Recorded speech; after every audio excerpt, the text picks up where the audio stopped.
আজ তোমার মা বাবা তোমাকে নিয়ে বড় বড় স্বপ্ন দেখছেন, তুমি লেখাপড়া করে ডাক্তার ইঞ্জিনিয়ার এরকম বড় কিছু হবে।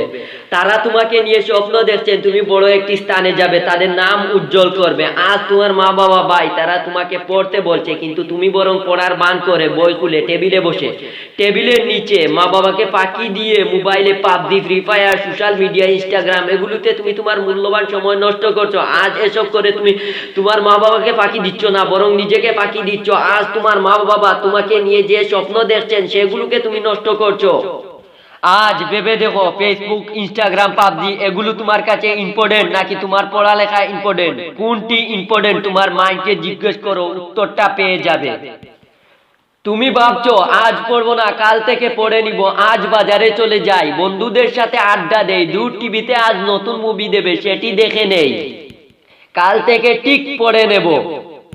এইভাবে আজ পড়বো না কাল পড়বো, আজ পড়বো না কাল পড়বো, এইসব করে তুমি কাউকে টোকাচ্ছ না, বরং নিজেকে টোকাচ্ছ।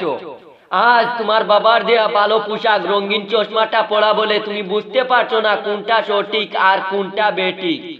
তুমি বুঝতে পারছো না পড়ালেখা কত মূল্যবান। তুমি যদি সঠিকভাবে বুঝতে চাও তাহলে যাও তোমার আশেপাশের গরিব ফ্যামিলির ভাই যারা অভাব অনটনের কারণে পড়ালেখা বাদ দিয়েছে তাদেরকে জিজ্ঞেস করো পড়ালেখা কত মূল্যবান। তারা হয়তো উত্তরটা দিয়ে দিবে। তাদের মতো ইট পাথর বাঁধতে যাও, তাহলে উত্তরটা পেয়ে যাবে।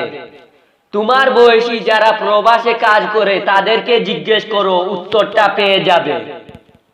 আজ ভেবে দেখো, তুমি পড়ালেখা করে ভালো রেজাল্ট করলে তোমার মা বাবা কতটা খুশি হবে, তুমি নিজে কতটা খুশি হবে।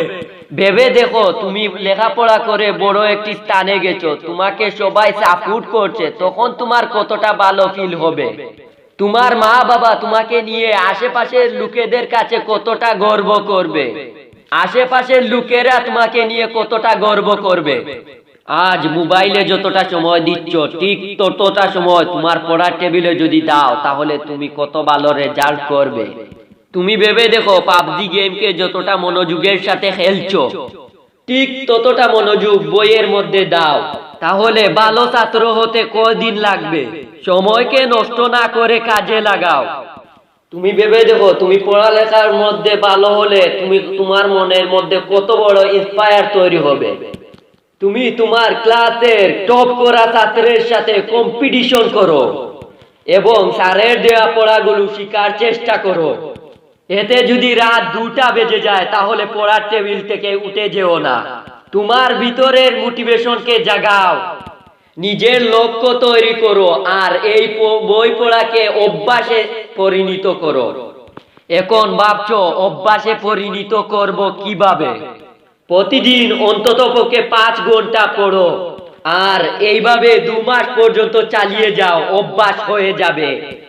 আর আমি জানি তোমার দ্বারা সবকিছু সম্ভব।